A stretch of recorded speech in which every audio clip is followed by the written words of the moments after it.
Escort missions are so boring. If you don't know what an escort mission is, you're basically tasked with protecting an NPC that doesn't even work like half the time. There's some games that do right, but even in those games, those are the worst parts. They are tedious, and honestly, they only exist to drag out the playtime. And in survival horror games, once you basically get used to like the scary part of it, they just throw in an escort missions just for like that added challenge. You have to basically protect someone that is entirely useless on their own. And there's like this one game where it's basically integral to the plot. Fatal Frame, Crimson Butterfly. Now before I start talking about the game, there's actually 3 separate versions. The director's cut that's on the Xbox, the remake on the Wii, and the PlayStation 2. While Xbox is probably the definitive version of playing the game, and there's many reports of it frequently crashing on an Xbox emulator. And the Wii one, and while it isn't upgraded like visually, I don't really have a desire to play it with motion controls. So the PlayStation 2 it is. The game starts off with a CGI rendered cutscene, which isn't an actual representation of how the actual game looks. The game follows Mayu Amakura, the protagonist, and her twin sister, Mayu Amakura. We learn that this forest holds some traumatic memories between the sisters. As kids, while they're out and playing and about, Mayu took a pretty nasty fall. She has a bandage around her knees, constantly reminding her of that exact moment. Trauma bond. Oh, where did Mayu go? Is that, oh my god, that's the Crimson Butterfly. Mayu tries to call out for Mayu, but it seems futile. Mayu chases right after Mayu, but the once bright and shining forest turns bleak and dark. It's as if we were transported into another world. We see a faint vision of something entirely different from our own. It's like as if we were experiencing somebody else's memory. Mayu noticed a red light in the distance, and as with every other survival horror protagonist, we follow it despite the odd circumstance. And as we get closer, we find Mayu standing on top of it, and the Crimson Butterfly. Oh my god. And she mutters one thing. The Lost Village. Okay, Lord time. There's a legend when someone gets lost in the woods, they get trapped in the village, and their only means of escape is to die of starvation. We also just happen to be in the village. Now we just also happen to be lost. God damn it, Mayu. This is your fault. We're able to move around. While our movement speed is slow, which should be expected in a survival horror game, the problem is that now we have someone to take care of who's even slower than us. And just because of that injury as Mayu got as a kid. Were they kids? I actually don't remember. And because of that injury, she actively limps. And it also doesn't help that she has major separation anxiety. So maybe not to a great start, because we're practically stuck here. So the only thing we can do is just look around this village. And despite the creepy and haunting atmosphere, Mayu put a hand on Mayu's shoulder for reassurance.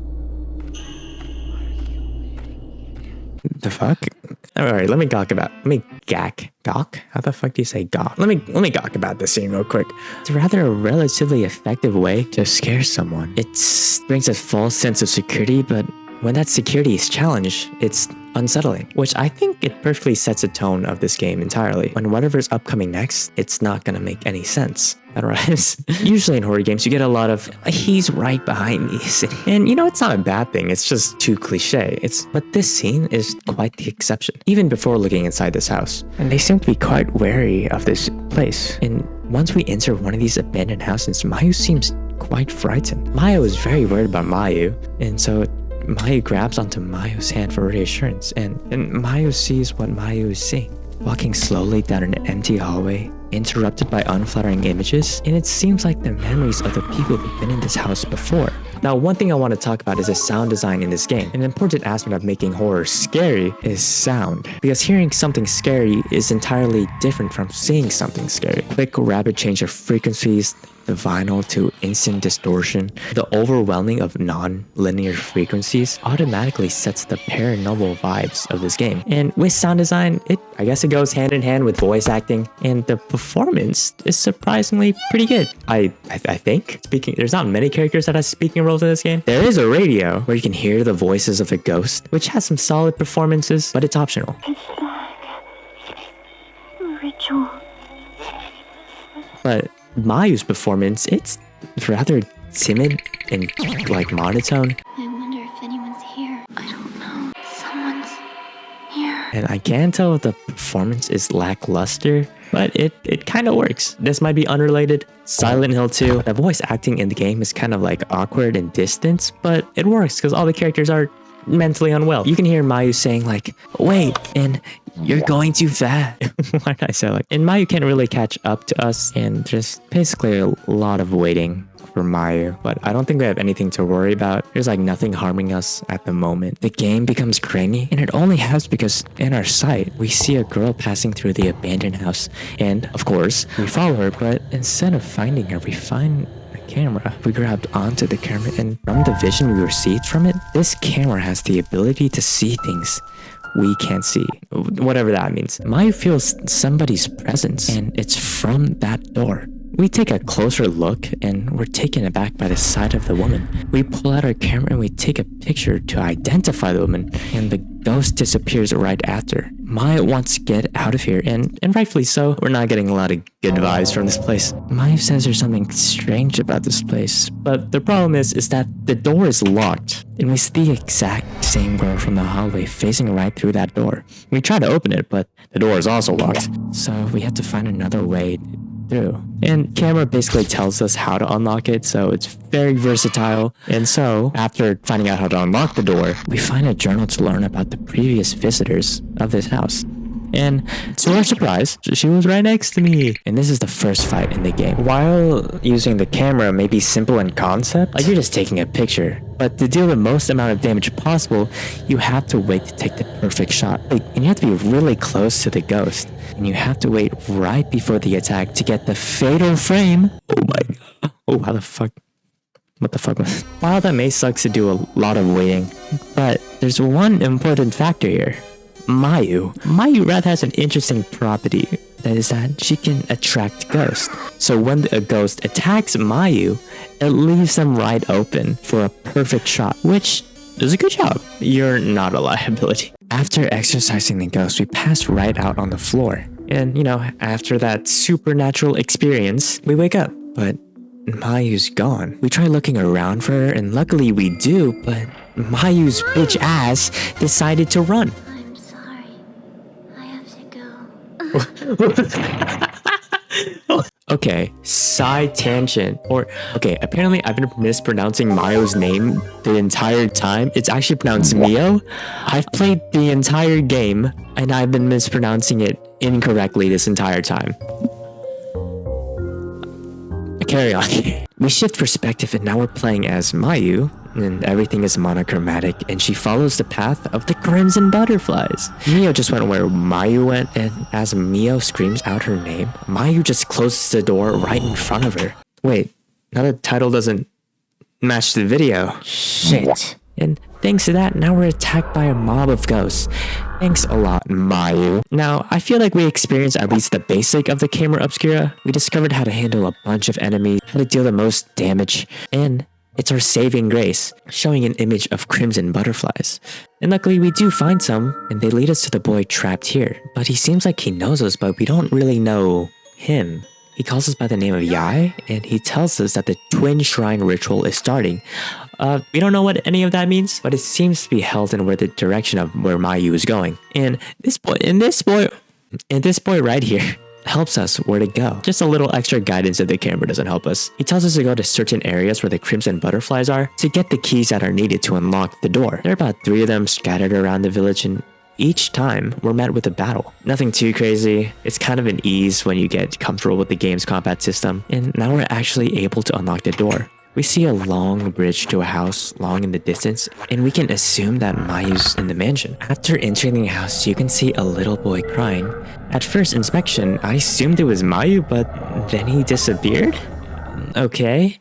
Then suddenly you shift into Mayu's perspective, and it's grainy and black and white again, the same way that how the other ghost appears. While I don't know if these two are interlinked, it is possible that Mayu is possessed under some kind of ghost, which might explain why Mayu is acting so unreasonable here. But your guess is probably as good as mine. There's a bunch of ghosts running away from something, but we actually can't determine what they're running away from. We open a door and see a person surrounded by crimson butterflies, and it just cuts right back to Mio. And I I think we attack the ghosts that are running away. Now, one thing I didn't mention, for the combat system, the ghosts will be enveloped in like a black fog where they're invulnerable to any of my attacks. And I think it's because ghosts can usually possess inanimate objects, whether that's just be like knocking some dolls over or just randomly playing some old film. For horror games to effectively scare you, they don't achieve this for easy and cheap jump scares. It's more like being scared where nothing is happening.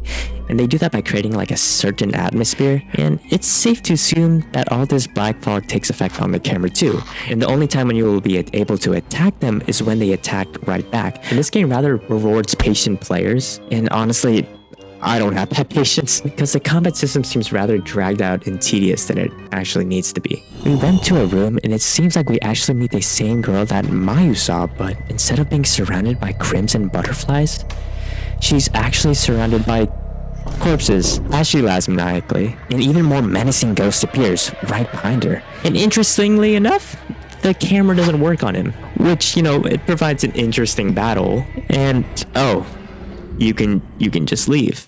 Despite it being immune to the camera obscura, it doesn't seem to have the ghost's natural ability to phase through walls. There's a staircase leading up to a room, but it's actually locked, and the room that wasn't available to us before actually holds the key to unlock this room, meaning that we have to go back to the big scary ghost. He should be easy to evade, hopefully. So we just went back into the room and God damn it. If this ghost touches you one time, it's an instant death. Maybe it was a good idea that he couldn't phase through walls. We see a ghost heading in the same direction we're going, and the room is covered in blood. Then the door shuts, and we have to fight two ghosts at the same time. I feel like the fixed camera angle in the small room doesn't give a lot of places to run away to distance yourself from the ghosts, and they can attack you from every direction possible, which might be because of my terrible object permanence. But I feel like the constant changing of camera angles doesn't really help you focus on the enemies that are attacking you. I know the fixed camera angle is kind of a staple in the PlayStation 2 survival horror games. I know they were made due to hardware limitations, and in some areas, the limitations can provide for some dynamic, unique, and cinematic angles, but for the combat systems, it fluctuates too much, making this battle a little frustrating. But what I did, instead of saving my resources, I decided to use the strongest film, dealing the most damage, because I'm pretty sure that this is going to be the toughest fight in this chapter. Now we're actually able to enter the room, and we just see a guy chilling on the floor. And Mayu? She clings on us, saying that, please don't leave me. Stay with me forever and ever. Which is a bit ironic. She did leave us in the first place. But now that we got what we're looking for, hopefully we can finally leave this place. Mayu will just mutter nonsense about the ritual, and we don't really understand what she means by that. All the information that we receive throughout the game, it really isn't given to us in chronological order. Every little lore dump and flashbacks is still a mystery, and it's really up to us to piece it together. Like, all the ghosts we have encountered up to this point actually have some lore to them. Like the Limbo Man and Limbo Woman were actually victims from the big scary ghosts, because they entered the house when the ritual was happening and they just got caught in the crossfire. Speaking of the big scary ghost, he no longer resides in this room, but Mayu runs away and assumes the same position of that ghost. It flashes between that lady and Mayu. Mio can't really tell what's wrong, and Mayu doesn't seem to be up for conversation, but urges us to leave this house. Mio, hurry up. Let's go. We have to get out of here. Which should be pretty easy, but now we can't open the door due to paranormal activity. Great. So, do some puzzles, get a key, open a door, all that survival horror jazz. But this house seems to be riddled with conversations from the past. They keep telling about this ritual that sacrifices outsiders. It's hopefully not us, because that'd be kind of unfortunate.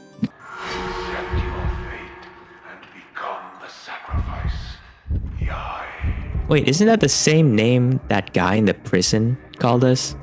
Oh, okay. That's not good. That's not good at all. And upon entering this room, we learn that the ritual actually requires twins. And it seems like we unknowingly volunteered to be sacrificed, which isn't great. And we'll be introduced to one of the most common and annoying enemies we have to deal with, the Veiled Priest. He has a lot more distance due to him wielding a staff, and he can throw little projectiles at you, but the main issue is that he'll just fade away, and then you gotta wait like 30-ish seconds to attack. Now, this wouldn't be an issue if it didn't happen so many times. I didn't bother using my better resources so I could actually use them for battles that matter, but I need that sweet XP to upgrade my beloved camera. Okay, so there's actually this one puzzle which requires rearranging these books into a certain order to get a key. The book holds some information about the rituals. The Crimson Wing Tome tells us that these rituals bless the village.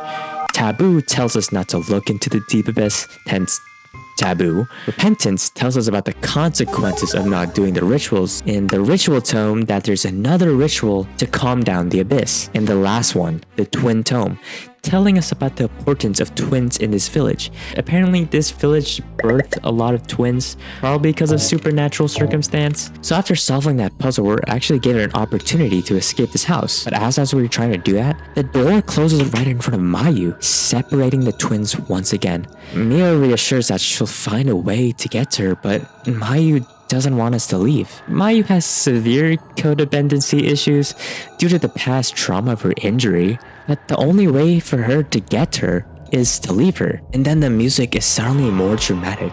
It's not as scary and atmospheric as the usual music, because it's one thing to worry about your own life, but it's another to worry about somebody else's. Miu was able to escape. I would assume that you just go back to the entrance to get to Mayu, but it was locked. So I asked for the guy in the prison cell for any tips, and apparently it lies in the first house that we entered in. Solving this weird little wheel puzzle, then it opens up to a secret door that leads to an underground cave, and Miu got caught by some ghosts, but the ghost doesn't seem to be able to notice Mio. It seems that this ghost can't see us, but after one little sound, it comes to our direction. Honestly, it's a pretty cool gimmick, but it should be easy to evade them, but if you do get caught, they do massive damage by awkwardly flailing your arms at you. Coincidentally, they actually have the key that unlocks the door Mayu's at.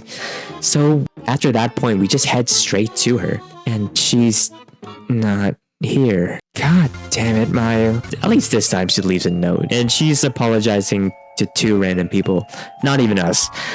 Why? Okay. Then we get the exact same memory of Mio and Mayu, but something's different.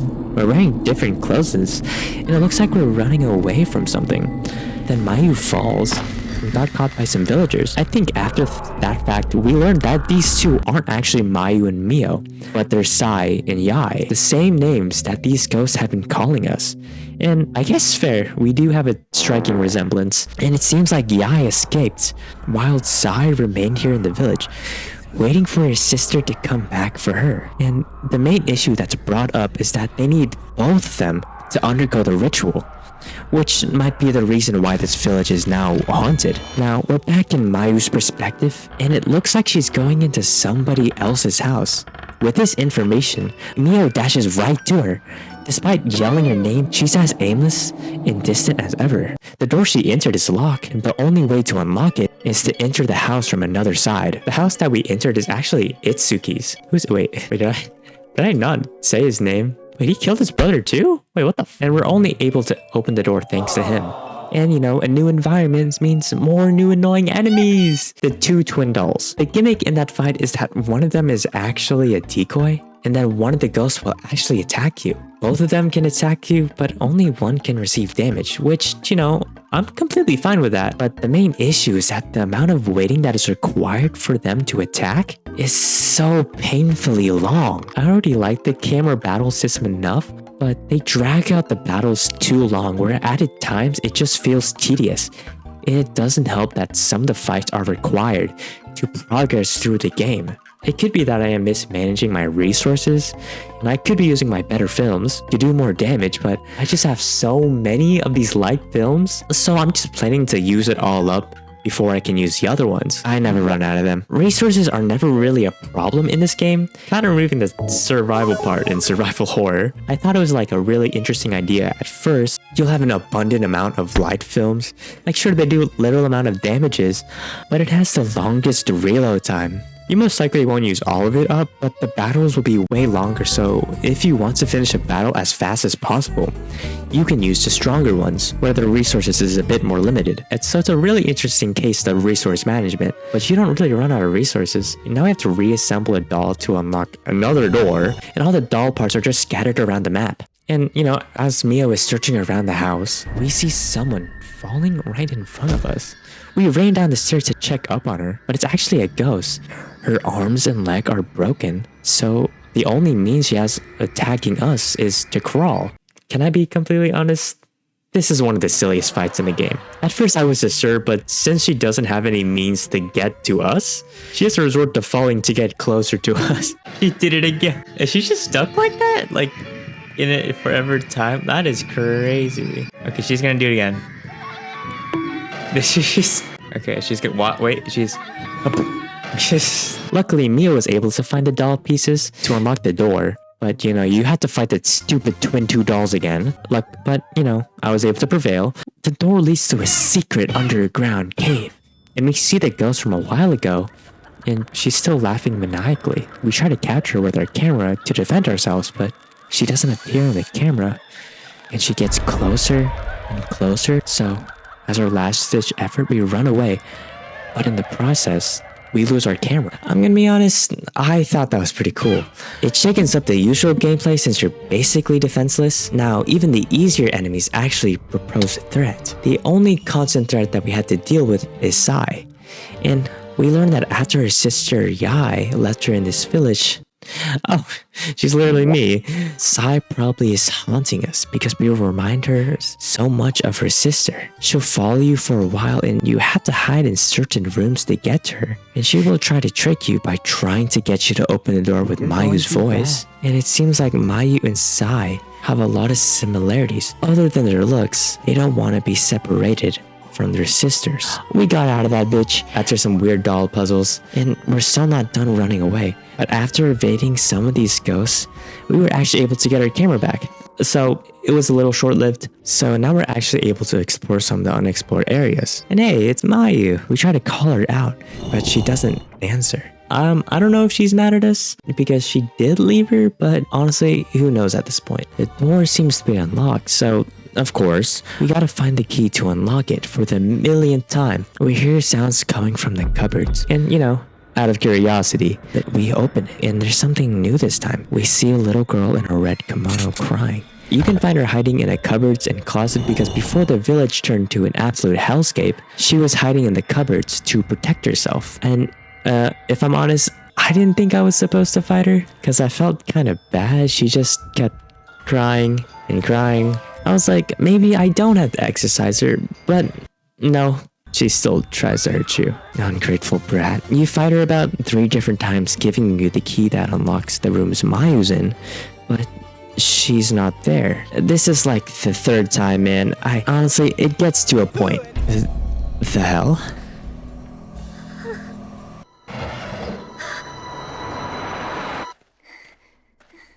God damn it, Mayu. Getting me all scared and shit. Okay. Mayu said she doesn't know what's exactly happening to her, but all she wants is for Mio not to leave her and will promise to stay with her.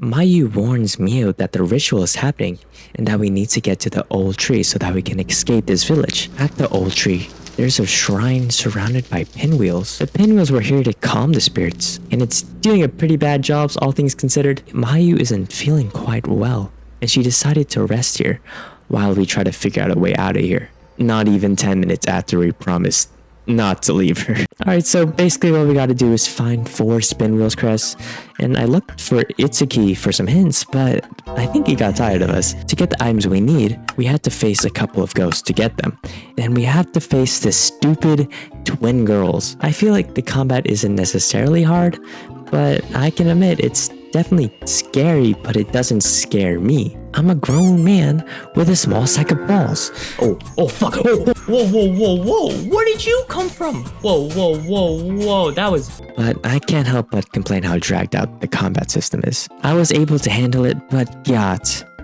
Did I really write that down? After getting all the Spinwheel crests, I did the puzzle, which took me too long to solve, but I was finally able to get the key to get out of this place.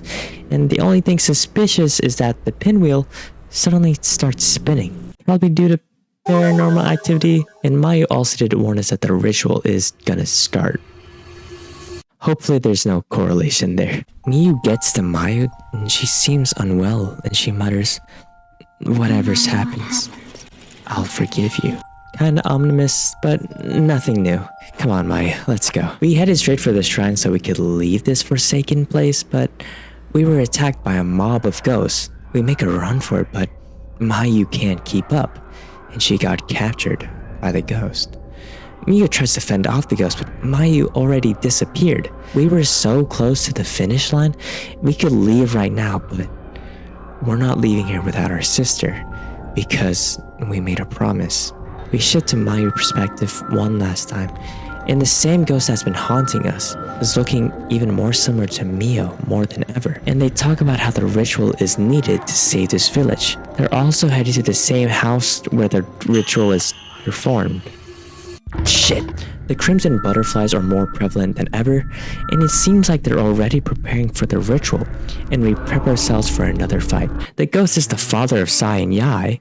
Just like his daughter, he's annoying as shit. I know I sound like a broken record at this point, and it might be a skill issue, or I could just start using my better resources. It's definitely the game's fault. Even after that battle, we're still not done. We still need to find Mayu, but we're getting mixed messages. Mayu tells us not to get her, but Yai knows that Mio will be there for her sister, unlike Sai, because it seems that Yai and Sai uphold the same promises between them, that they'll never leave each other, and the only difference is that Mio will fulfill her promise. We reach the cave that holds the ritual, and we'll be attacked by a bunch of ghosts, but there's no match for my awesome maneuvers. And as we get closer and closer, and she says that we'll finally become one. I don't know what that means, but it doesn't sound good. We reach the bottom and we see Sai undergo the ritual. Since she had to do the ritual process without her sister, the ritual was incomplete, and everybody's running for their lives, being evoked in a light that left this village in a hellish state. Once the vision stopped, something entirely different appeared. Kusabi, the ghost that was immune to our camera obscura, is actually the original holder of the camera. Now this boss fight is actually interesting because he can only be damaged by 0 shots, or fatal frame, but I stocked enough of my powerful films in my reserve for this boss fight to be a breeze, and the strongest ghost was exercised, and the place started to shake. We head down the staircase to be met with Mayu, or maybe Sai. She says she's been waiting in this dark place. She goes on how we need to live and die separately. Mio went to comfort to promise that they'll be together, but Mayu says that we can't be together, but there is a way. Priests will start striking the ground, and suddenly Mio's hands are wrapped around Mayu's neck. It feels like Mio is not aware of her actions. Mio gets closer to Mayu and Mayu says, "Kill me." The staff gets louder and louder, and a red mark starts forming on Mayu's neck. Mayu seems not aware as what she's done, but the ghost throws Mayu into the abyss. The priest starts celebrating, and Mayu can't believe what she's done. She killed her sister. A crimson butterflies rise from the abyss. The curse is lifted from the village, and a flock of crimson butterflies ascend. Miyu runs toward the crimson butterflies, telling Mayu that she's sorry, but she couldn't keep up. She got on her knees and breaks down entirely. Did I get the bad ending? When I first played this, it was just a whole mix of emotions. But if anything, it definitely pissed me the fuck off. Killing Mio frees the cursed spirits, but honestly, I don't think I cared enough about the spirits to free them from their curse. And they were like low-key popping off when I killed Mayu. So how could I give a shit about them? But I definitely did care about Mayu. Despite her being kind of annoying, I was genuinely sad when she died, and that's only possible because I was immersed in the game. While this isn't the best ending to get in the game, I think it is the one that most people will get on their first playthrough. The actual bad ending is that you can choose not to save Mayu. You can just head to the shrine. Sure, you get a little spooked by Sai, but you return back to the forest. But the best ending possible is that you have to beat the game on the hardest difficulty. The difference is that Mio locks the fuck in and removes Sai from possessing Mayu, sending Sai in the abyss. Mayu almost falls too. Mio was able to catch her, but Mio looked in the deep abyss, something that you should never do. Mio was able to save Mio, but at the cost of her vision. That was supposed to be the good ending. The fuck, what are these endings? I do like the idea that you have to play the game on the hardest difficulty to save Mayu. It's like you're kind of going through hell and back in order to save them. But I kind of don't bother with that, and I don't think that matters, because the ending I got is the normal ending. Now again, all the endings are extremely sad, but it aligns with the game's themes, with symmetry. Kaisuke Kikuchi, the director for Fatal Frame 2, said in an interview, tragedies and fears are based on what happens when you tear things apart, such as butterflies and twins. Now, I fucking hate escort missions. I still think they're boring. But Escort Mission was possibly the best way to tell the story. The times where Mayu and Mio are together, the times when they're separated by supernatural forces, it created a whole new sense of helplessness and dread. They built that up all that time, and when they're finally separated, you can't help but feel helpless, creating effective horror by simply denying the player a good ending. I don't know where to put this. You guys should totally subscribe. I'm just saying, if you watched it, you probably enjoyed it. If you didn't, I don't know, dislike. I'm just saying.